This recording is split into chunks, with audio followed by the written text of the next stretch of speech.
What's up guys, welcome back to another video. So guys, India में जब generally लोग गाड़ी खरीदते हैं तो क्योंकि ज़्यादातर मिडिल क्लास फैमिलीज़ होती हैं, तो जब वो गाड़ी खरीदते हैं तो या तो उनकी वो पहली गाड़ी होती है या जैसा भी होता है, तो वो अपने काफ़ी लाखों रुपए जो है उसमें इन्वेस्ट कर रहे होते हैं गाड़ी में।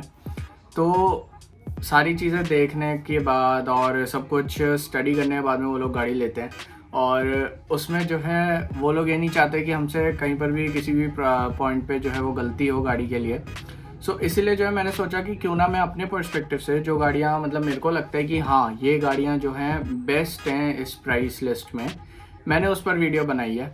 और आज की वीडियो इसी के बारे में रहने वाली है। मेरे हिसाब से 5 से 10 लाख रुपए के बीच में टॉप 10 गाड़ियाँ कौन सी हैं जो कि एक शोरूम भी और ऑन रोड भी आपको 10 लाख के अंदर ही मिलेगी। ये नहीं कि क्रेटा का जैसे टॉप मॉडल क्रेटा जैसे 9.99 लाख रुपीज़ एक शोरूम से शुरू हो जाती है, बट उसकी ऑन रोड ऑब्वियसली 10 लाख से ऊपर पड़ेगी।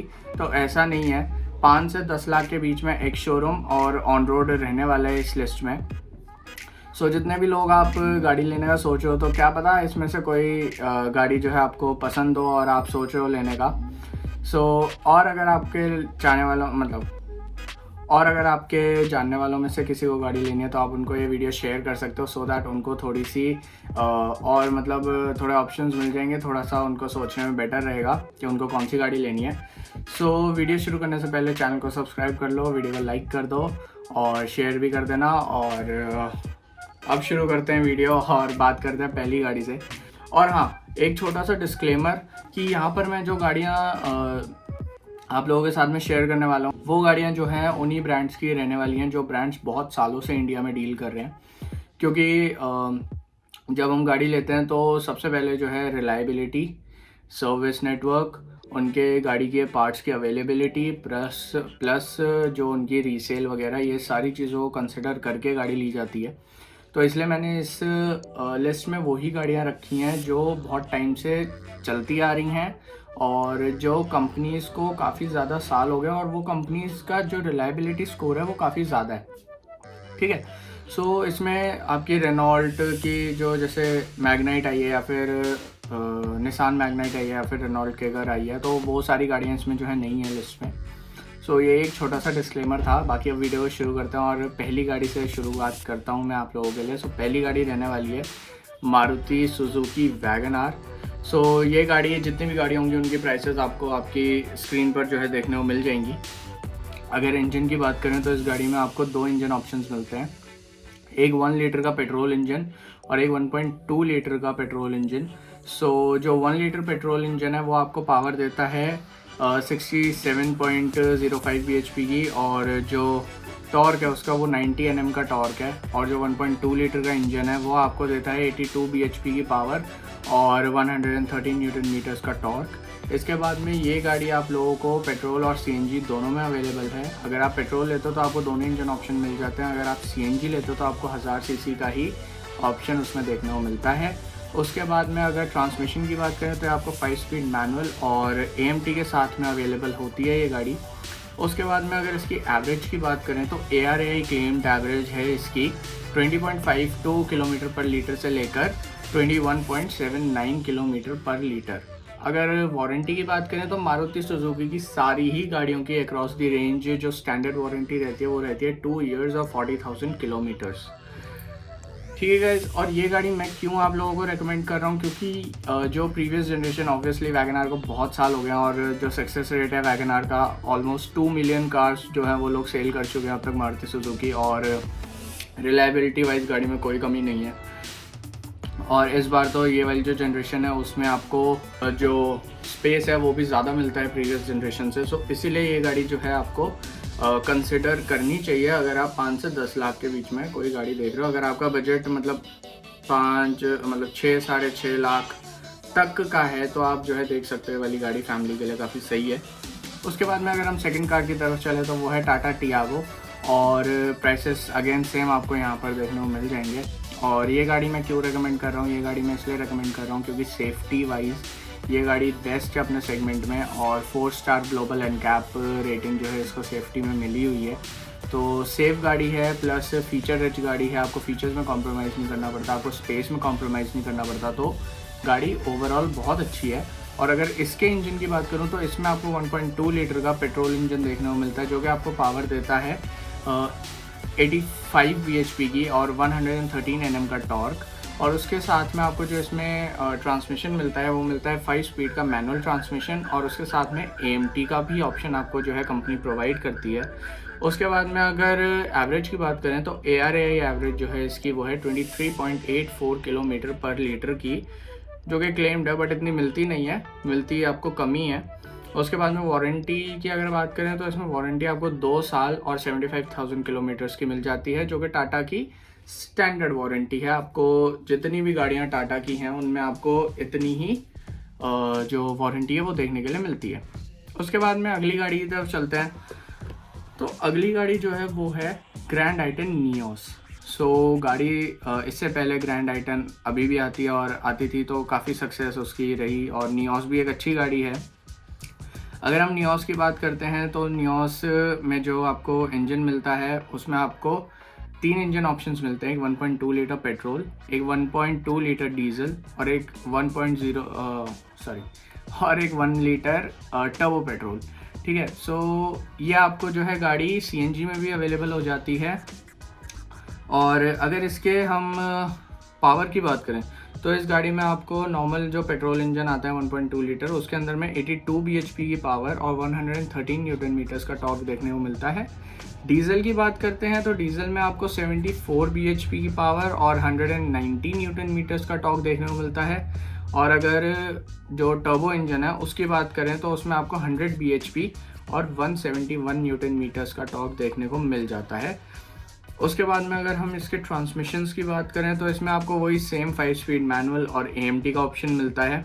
उसके बाद में अगर इसकी एवरेज की बात करें तो गाड़ी एवरेज जो है अच्छी दे देती है। नॉर्मल पेट्रोल में ये जो है 20.7 की एवरेज आपको प्रोवाइड करेगी, डीजल में 26.2 किलोमीटर पर लीटर की एवरेज आपको प्रोवाइड करेगी, और जो इसका टर्बो पेट्रोल है वो आपको 20.7 की एवरेज दे देगी। टर्बो से उतना वो नहीं रखना, क्योंकि टर्बो आप ऑब्वियसली तभी लोगे जब आपको एक मतलब गाड़ी भगानी है या आपको एंथुजियास्टिक वे में जो है गाड़ी चलानी है, तो उसमें क्योंकि थोड़ा सा जो आपका रिस्पॉन्स होता है, इंजन रिस्पॉन्स, वो थोड़ा ज़्यादा रहता है, जिसकी वजह से एवरेज जो है वो ऑब्वियसली कम ही मिलती है टर्बो इंजन्स में। उसके बाद में अगर इसकी वारंटी की बात करें तो इसमें आपको 3 साल और 1 लाख किलोमीटर की वारंटी मिल जाती है। तो वारंटी वाइज जो है ये हिंडे की गाड़ी बहुत अच्छी है। बट आगे चल के एक ऐसी गाड़ी आप लोगों को बताने वाला हूँ जिसकी warranty is mind blowing, seriously it's mind blowing. और अब अगर हम नेक्स्ट गाड़ी की तरफ चलें तो वो है मारुति सुजुकी स्विफ्ट, जो 3 जनरेशन हो गए और जब से लॉन्च हुई है तब से लेकर आज तक गाड़ी जो है वो मतलब अपने सेगमेंट की बेस्ट सेलर रही है। और अगर इसकी प्राइसिंग की बात करें तो प्राइसिंग आपको ऑब्वियसली सारी गाड़ियों की आपकी स्क्रीन पर देखने को मिल जाएगी। इंजन अभी रिसेंटली ही फेसलिफ्ट इसका लॉन्च हुआ है, जिसमें कि इंजन जो है वो चेंज कर दिया। 1.2 लीटर का डुअल जेट पेट्रोल इंजन जो है आपको देखने को मिल जाता है, जिसकी पावर है 90 bhp और 113 न्यूटन मीटर्स का टॉर्क। अगर आपको इस गाड़ी के बारे में थोड़ी ज़्यादा इन्फॉर्मेशन चाहिए तो यहाँ आई बटन में आपको जो है लिंक आ रहा होगा, आप जो है वो वीडियो चेकआउट कर सकते हो। उसके बाद में अगर ट्रांसमिशन की बात करें तो इसमें 5 स्पीड का मैनुअल ट्रांसमिशन और AMT का ऑप्शन आपको मिल जाता है। उसके बाद अगर एवरेज की बात करें तो ये गाड़ी मारुति है, इसीलिए आपको एवरेज अच्छी मिलेगी। 23.76 किलोमीटर पर लीटर की माइलेज जो है ये आपको प्रोवाइड कर देती है, जिसमें से अगर मैं अंदाज़ा लगाऊं तो क्लोज टू लाइक 17-18 की एवरेज जो है इसको दे देनी चाहिए। बाकी वारंटी वही सेम 2 ईयर्स और 40,000 किलोमीटर्स की वारंटी आपको इसमें प्रोवाइड कराई जाती है मारुति की तरफ से। इसके बाद में जो है टाटा अल्ट्रॉज आती है 5th नंबर पे। टाटा अल्ट्रॉज जो है मैंने इस लिस्ट में इसलिए रखी है क्योंकि 5 स्टार रेटेड गाड़ी है और फीचर्स में कोई कमी नहीं है गाड़ी के, सारी चीज़ें आपको जो है बिल्कुल सही और टू द पॉइंट और बढ़िया ही मिलती है। अगर इसकी इंजन की बात करें तो इसमें आपको 1.2 लीटर का 3 सिलेंडर पेट्रोल इंजन आता है और एक 1.5 लीटर का डीजल इंजन आता है जो कि 4 सिलेंडर है, और एक 1.2 लीटर का टर्बो पेट्रोल इंजन आता है जिसकी पावर है 1.2 लीटर वाले नॉर्मल पेट्रोल की पावर है 85 bhp और 113 न्यूटन मीटर्स का टॉर्क, और डीजल इंजन की पावर है 89 bhp और 200 न्यूटन मीटर्स का टॉर्क, जो कि बहुत मैसिव है। सीरियसली आप अगर एंथुसियास्ट हो तो डीजल को प्रेफर कर सकते हो।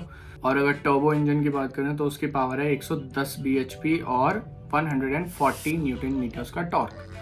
इसके बाद में अगर हम ट्रांसमिशन की बात करते हैं तो ये गाड़ी आपको सिर्फ 5 स्पीड मैनुअल ट्रांसमिशन में मिलती है, ऑटोमेटिक में नहीं मिलती। तो जितने भी लोग ऑटोमेटिक फ़ैन हैं वो जो है इस गाड़ी से तब तक के लिए वंचित रह जाएंगे जब तक कि इसमें ऑटोमेटिक नहीं आ जाता।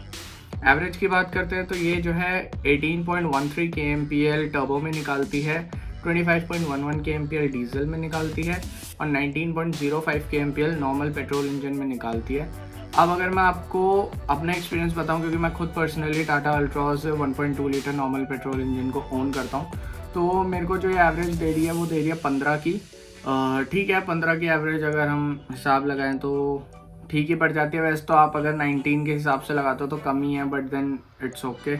और अगर वारंटी की बात करें तो 2 साल और 75,000 किलोमीटर की वारंटी आपको स्टैंडर्ड टाटा की तरफ से देखने के लिए मिल जाती है। उसके बाद में गाड़ी आती है 6ठे नंबर पे डिज़ायर।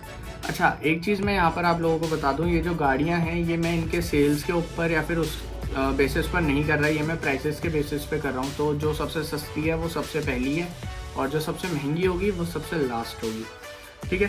सो डिज़ायर में आपको जो इंजन मिल जाता है वो आपको मिलता है 1.2 लीटर का डुअल जेट पेट्रोल इंजन, वही सेम स्पेसिफिकेशंस जो स्विफ्ट में थी, 90 bhp, 113 Nm का torque, 5 speed manual gear box और AMT के साथ में आपको अवेलेबल हो जाती है।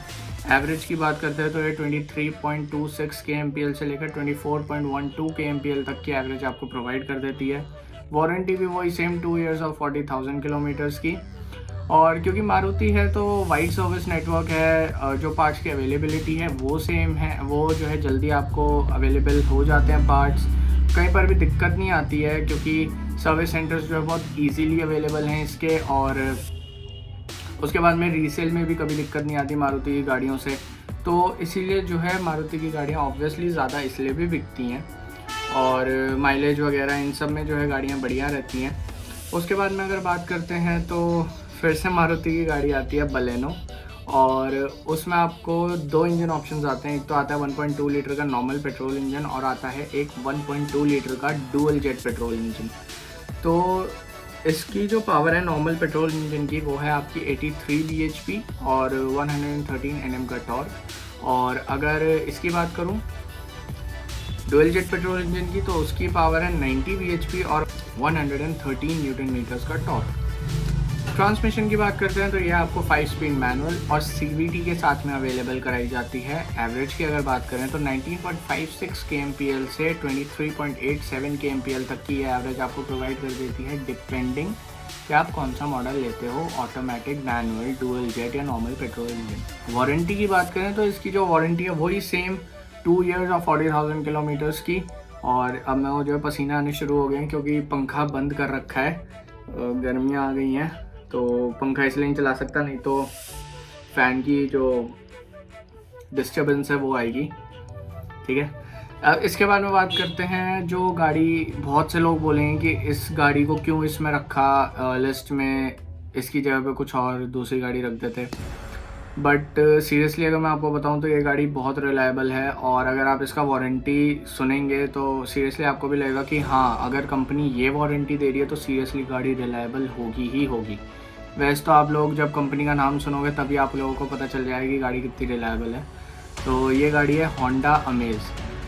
अब बहुत से लोग बोलेंगे कि टाटा टिगोर क्यों नहीं रखी, but Honda Amaze is much more reliable than Tata Tigor, ऐसा मेरे को फील होता है। क्योंकि जो होंडा की गाड़ियाँ होती है, होंडा का इंजन ही स्पेसिफिकली जो है बहुत लंबा चलता है, आपको लाखों किलोमीटर में भी कोई दिक्कत नहीं आएगी कभी। बाकी अगर स्पेसिफिकेशंस की बात करें तो इंजन जो है इसका 1.2 लीटर का पेट्रोल इंजन आपको देखने को मिलता है, 1.5 लीटर का डीजल इंजन आपको देखने मिलता है। 1.2 लीटर पेट्रोल इंजन आप 90 bhp की पावर देता है और 110 न्यूटन मीटर्स का टॉर्क देता है। वहीं पर डीजल इंजन आपको 100 bhp की पावर देता है और 200 Nm का टॉर्क देता है। उसके बाद में अगर ट्रांसमिशन की बात करें उसके बाद में अगर ट्रांसमिशन की बात करें तो इसमें आपको 5 स्पीड का मैनुअल गियर बॉक्स और साथ में ऑटोमेटिक में CVT देखने को मिल जाता है। और उसके बाद में एवरेज की अगर बात करते हैं तो नॉर्मल जो पेट्रोल इंजन है उसमें आपको 18.6 से लेकर 18.3 से लेकर 18.6 kmpl तक की एवरेज देखने को मिल जाती है। और अगर डीजल की बात करें तो उसमें आपको 21 से लेकर 24.7 kmpl तक की एवरेज देखने को मिल जाती है। अब मेन चीज़ वारंटी, तो यहाँ से आपको पता चलेगा कि गाड़ी कितनी रिलायबल है होंडा की, क्योंकि वो वारंटी ऐसी दे रहे हैं। बहुत सी कंपनीज जो है वारंटी देती है, जैसे 2,40,000 किलोमीटर जो आपका पहले हो गया तो उसमें वारंटी आपकी ख़त्म हो जाएगी। मान लो आपने एक ही साल में 40,000 किलोमीटर चला ली तो आपकी वारंटी जो है वो 2 साल तक टिकेगी ही नहीं, वो पहले ही साल में ख़त्म हो जाएगी, 40,000 टपते ही ख़त्म हो जाएगी। यहाँ पर जो आपको वारंटी मिलती है वो मिलती है 3 साल और अनलिमिटेड किलोमीटर्स की। सो आपकी वारंटी आप 10 लाख किलोमीटर भी चला लो ये गाड़ी तो भी वो वारंटी 3 साल की रहेगी ही रहेगी। तो इसमें आपको जो है 3 साल तक कोई टेंशन लेने की ज़रूरत नहीं है कि यार मेरी अगर इतने किलोमीटर चल गई। जनरली वैसे इतनी चलती नहीं है, बट काफ़ी सारे लोग होते हैं जिनकी चल भी जाती है, एक साल में 40,000 किलोमीटर भी चल जाती है। बट यहाँ पर आपको जो है कोई दिक्कत लेने की ज़रूरत नहीं है। और मेंटेनेंस कॉस्ट भी जो है गाड़ी की बहुत ज़्यादा नहीं है, कम ही है। इसको होंडा की गाड़ियों को ओन करना, स्पेशली होंडा सिटी क्यों इतनी बिकती है वो इसीलिए क्योंकि उसकी एक तो कम्फर्ट, रिलायबिलिटी, तो उन्हीं बेसिस पे ये गाड़ी जो है मैंने इस लिस्ट में रखी है। और काफ़ी प्रीमियम भी फील होती है अंदर से, काफ़ी कंफर्टेबल भी है। सो इसीलिए मैंने इस गाड़ी को उसमें रखा है लिस्ट में। इसके बाद में अगर हम बात करते हैं तो टाटा की नेक्सॉन, और इसमें आपको इंजन मिलता है 1.2 लीटर का टर्बो पेट्रोल इंजन और 1.5 लीटर का डीजल इंजन। पावर जो 1.2 लीटर पेट्रोल इंजन निकालता है टर्बो, वो निकालता है 120 bhp की, और टॉर्क है 170 Nm का। और 1.5 लीटर डीजल वो निकालता है 110 bhp और 260 Nm का टॉर्क। इसके बाद में अगर हम ट्रांसमिशन की बात करें तो 6 स्पीड मैनुअल और AMT आपको देखने को मिल जाता है। और एवरेज की बात करते हैं तो 18 किलोमीटर पर लीटर से लेकर 22 किलोमीटर पर लीटर तक की आप इसमें जो एवरेज है वो क्लेम कर सकते हो, डिपेंडिंग कि आपके पास पेट्रोल है या डीजल। ठीक है। वारंटी की बात करते हो तो वही सेम 2 साल और 75,000 किलोमीटर्स की वारंटी। और इन सारी वारंटीज़ को आप जो है जितनी भी गाड़ियाँ मैंने आपको बताई उनको 5 साल तक एक्सटेंड करवा सकते हो एक्स्ट्रा पे करके। बाकी अगर 10th गाड़ी की बात करें तो वो है मारुति सुजुकी विटारा ब्रेजा, जो कि इस लिस्ट में सबसे महंगी गाड़ी है स्टार्टिंग में। और आई नो जो नेक्सॉन और ब्रेजा है उनके टॉप मॉडल जो है वो 10 लाख से ऊपर के पड़ते हैं, बट देन जो वैल्यू फॉर मनी वेरिएंट्स है जैसे कि ब्रेजा में VXI तो आपको 10 लाख के अंदर ही मिल जाता है। मेरे ख्याल से 9.25 लाख रुपए ऑन रोड डेली पड़ता है वो। सो इसके इंजन की बात करें तो इसमें 1.5 लीटर का जो है 4 सिलेंडर का पेट्रोल इंजन आपको देखने को मिलता है, जिसकी पावर है 105 bhp और 113 न्यूटन मीटर्स का टॉर्क। ट्रांसमिशन की बात करें तो वही 5 स्पीड मैनुअल और AMT का ऑप्शन आपको इसमें मिल जाता है। एवरेज आपको 17.03 kmpl से लेकर 18.76 kmpl तक की देखने को मिल जाती है। और वारंटी भी सेम 2 years और 40,000 किलोमीटर्स की आपको इसमें मिल जाती है। सो गाइज यही कुछ 10 गाड़ियाँ थी जो मैंने आप लोगों को बतानी थी, जो बेस्ट वैल्यू फॉर मनी है इस प्राइस रेंज में 5 से 10 लाख के जो प्राइस ब्रैकेट में, जिसमें सबसे ज़्यादा गाड़ियाँ आज की डेट में बिकती हैं।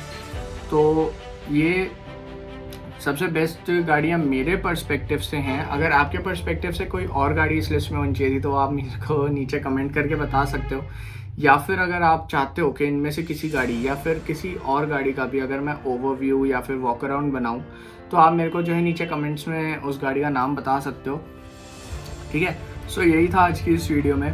आई होप कि अगर आपको कोई डाउट वगैरह होगा तो वो मैंने अपनी इस वीडियो के थ्रू क्लैरिफाई किया होगा। अगर आप जो है उसमें थे डाउट में कि मेरे को कौन सी गाड़ी लेनी चाहिए तो शायद से कुछ डाउट क्लियर हुए हों। और अगर आपको ये वीडियो अच्छी लगी तो प्लीज़ वीडियो को लाइक करना, चैनल को सब्सक्राइब कर लेना और कमेंट में मेरे को बताना कि आपको वीडियो कैसी लगी। ठीक है। सो मिलता हूँ मैं आपसे अगली वीडियो में, तब तक के लिए सी यू।